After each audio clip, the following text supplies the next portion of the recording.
Does it bother you when you get calls while you're already on the phone and you don't want to be interrupted?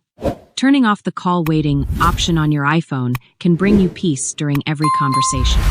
In this simple guide, I'll show you how to disable this option and enjoy uninterrupted conversations without new calls disturbing you. Follow these steps and get rid of interruptions. First, go to the home screen, find and open the Settings app. Once you're in Settings, the next thing you need to do is scroll all the way down and find the Apps section. Then tap on it to open. In the Apps section, you'll see a list of all the apps you have on your phone. Scroll down and find the Phone app. Once you find it, tap on it. Immediately after, in this section, you will see many options. The next step is to scroll a little down and, among these options in the Calls section, find Call Waiting and tap on it.